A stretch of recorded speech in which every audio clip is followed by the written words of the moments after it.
Hey everyone, it's Chandler again here at our Fireside Chats with composers at the Sundance Film Festival. I have a Nainita Desai with me right now, and we're going to be discussing The Deepest Breath. So tell me, what is The Deepest Breath? It's The Deepest Breath is a feature documentary about the world of freediving. And more specifically, it focuses on Alessia Zecchini and Stephen, these two personalities. Alessia is a freediving champion, and the film follows her and her trajectory from being a young child growing up to being the world champion freediver. Wow. She can dive deeper than anyone else on a single breath. Ooh. So she can hold her breath for about up to, 10 minutes. Unbelievable. It is. And you don't really appreciate and realize the dangers that they put themselves under physically when they do this. And then along her journey she meets Stephen Keenan, an Irish freediver who then becomes a safety diver. And it's about their meeting, and it's a love story. So it's set against the backdrops of the thrilling world of freediving, the tension, the drama, the excitement, the glamorous world, if you like, of freediving, against this beautiful nascent relationship that develops between them, and all the amazing things that happen in the film. Yes. Yeah. Now, have you ever freedived yourself? No. And having scored the film, I have no desire to freedive. It looks terrifying to me. You know, I love swimming, but the idea of the free dive. Yeah, it's insane.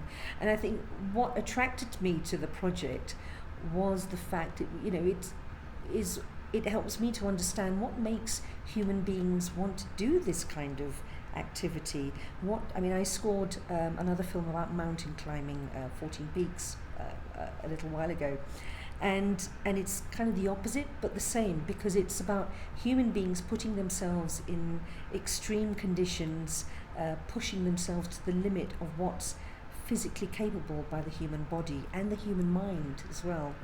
And so it helps me to understand what it means to be human and all its different facets of that. Yeah, indeed. Now, what are some contrasting differences, would you say, score-wise, between 14 Peaks and Deepest Breath? Well, 14 Peaks was set against the backdrop of the Himalayas. So visually, the photography is absolutely stunning. You've got mountains, so the music had to match that in terms of the size and the scope and the scale. This film, The Deepest Breath, is going down into the depths of the bowels of the earth, and it's almost like as though you're going into an otherworldly, you're going up into space, and that's the feeling. So it's very internalized, it's very intimate. When these freedivers are preparing themselves to go under, it's almost like a meditative, poetic experience, very immersive, very there's a stillness to what they do. Wow. Because they have to mentally prepare for it. And so musically you've got the power of nature and the elements with big crashing waves.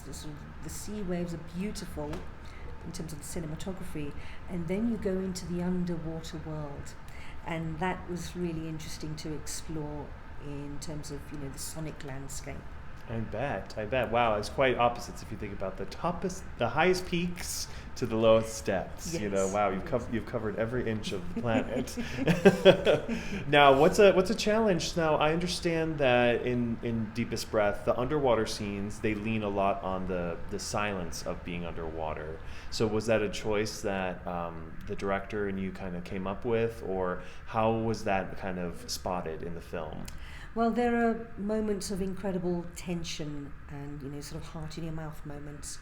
So I created sort of worked music design, sound design elements into the score, quite minimalist and sparse.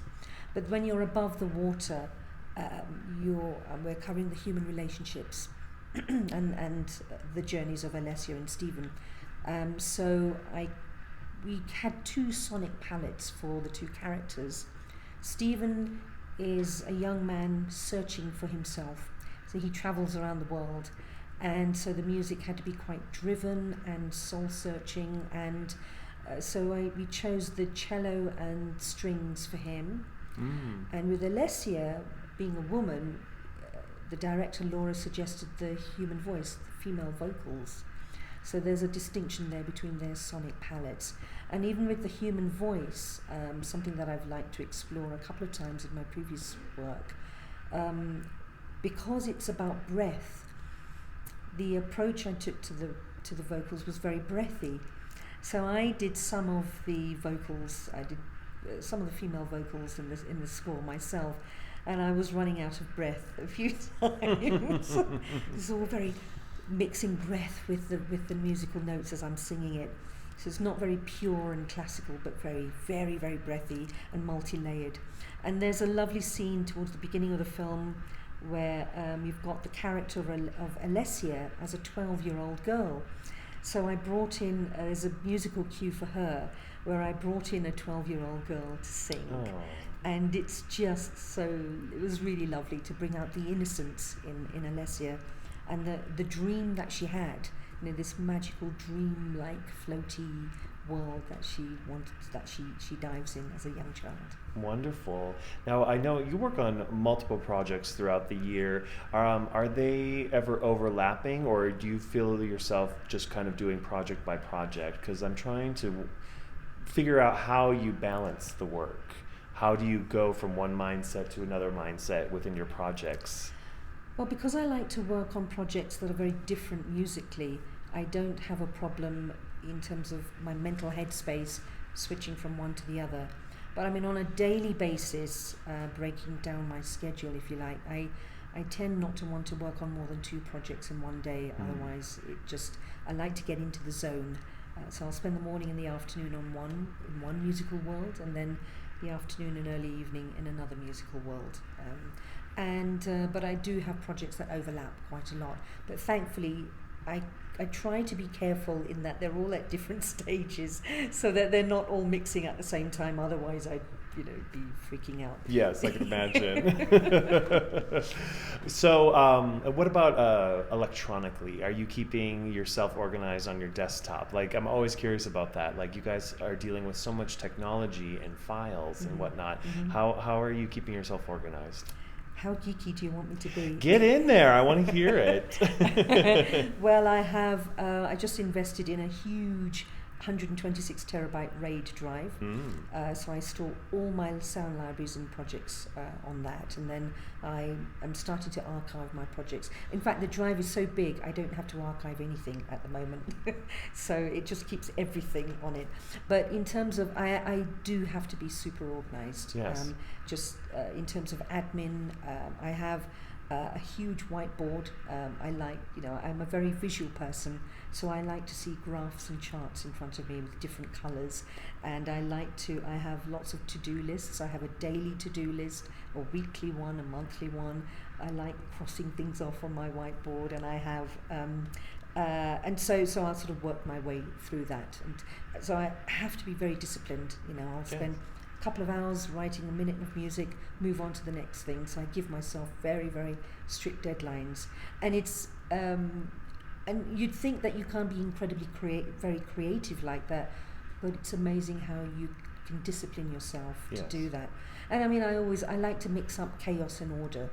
So I have everything around me has to be very tidy and organized, to allow for that chaos, that creative chaos to go on. Yes. So my desktop has, if I have more than 15 icons on a screen that are all over the place, I find it really disturbing. So I keep things. I think I have my email inbox has hundreds of folders, and I have to keep everything filed away very, very carefully, so that I've got emails going back 25 years, so I could dig something up if I wanted to in a second. Oh, that's so smart. Yes. Now, I've heard that a lot about composers, the pressure of deadline making wonderful creativity. Yeah. And when you're given almost too much space, you just get lost in the possibilities of what could happen. Yeah. I mean, if one of the first questions I ask my filmmaking team, what's the schedule? And sometimes it'll be, okay, we've got a year to work on this project. In fact, I'm working on a project at the moment where I have to be so disciplined. It will air in December, this coming year, 2023. And I have to organize recording sessions and working with my own music team, my orchestrator, my score mixing. So everything has to be super organized. And it may seem like a year or year and a half to work on something is very, very loose and free, but I have to write a certain number of minutes a day, and it's highly pressured. Yeah. Mm. Yeah. Now, would you have any advice to somebody about maintaining relationships? You talk about being organized with your emails and all that sort of stuff. How do you keep track of the multitude of relationships that you form over the years, and what's the best way to kind of enact on them, would you say? How to keep hold of my clients? Yes. Well, not only that, but there's many contacts besides clients. You know. In terms of networking. Yeah. Yeah. No, I mean, I used to think that being a composer was, okay, you write the best music you can, and that's it. It'll happen, and it doesn't. And I realized that I had to spend as much effort in nurturing and developing clients and contacts as much as I was focusing on being the best composer that I could be. So coming to film festivals, like here we are at Sundance Film Festival, and I'm here for the premiere of The Deepest Breath, and it's just great to connect, because I've worked with, so I never meet some of my directors. I've only met the director of The Deepest Breath 3 times before, briefly. You know, we had a swatting session first, and then we connected on Zoom. And so physical human contact, I think, is one of the most important things. I mean, Zoom is great once you're working on a project, but reaching out to people, you know, I've made some amazing contacts at film festivals that launched. I went to a film festival 8 years ago, and it got me a project which just launched me onto lots of different things. So yeah, making contact with people. If I see something that I like, if I watch something on TV or film, I will message the filmmaker and say, or even the composer, and I just say, I loved your work on it, and just complimenting other people, because I know how hard it is to make a film or a TV show, and to make a good show is really, really difficult. Yes. So just to have your work aired and out there and shared with the world is a rewarding achievement in itself. And what does it mean to you to have a film premiere at the Sundance Film Festival? It's one of the pinnacles of my career. I love it. When I came to Sundance for the first time 3 years ago, just before the pandemic, and that was like a dream for me, and it's a filmmaker's dream to have your film premiere at somewhere like Sundance. And so to be here and to be at Film Festival is just, it's just a great opportunity to be with like-minded people who just love film, and you can go and watch other people's work and enjoy it, and not know what to expect. Just sort of dive in and have no hype, nothing. Just go and see a film, and then of course all the parties and the going to the talks. I went to a talk with one of my film heroes, Barry Jenkins, yesterday, and I heard him talking with Ita O'Brien, one of the UK's leading intimacy coordinators. And I thought, I'm not sure. I had a few hours to kill, and I thought, let me pop into this panel talk. And I had no expectations. I wasn't particularly interested in the subject, and I came away with this newfound knowledge. Met some interesting people, but just the amazing respect for what they do on the panel. These panelists, and quite transformed actually about the subject of intimacy. Yes. Because I could connect with that on a musical level. Right. And I think, well, what we're doing as composers is we're telling stories, and we're digging in a very intimate level to the characters or the actors, or whether it's a documentary, the contributors in the film. So I could translate everything that they were saying into how we work as composers. Wonderful, wonderful. Well, thank you so much for joining me for our fireside chat. If those are interested in seeing The Deepest Breath, it will be on Netflix later this year. We don't know when, but it will eventually appear on Netflix. So go check out The Deepest Breath. And thank you so much, Nainita. Thanks, Chandler. Pleasure.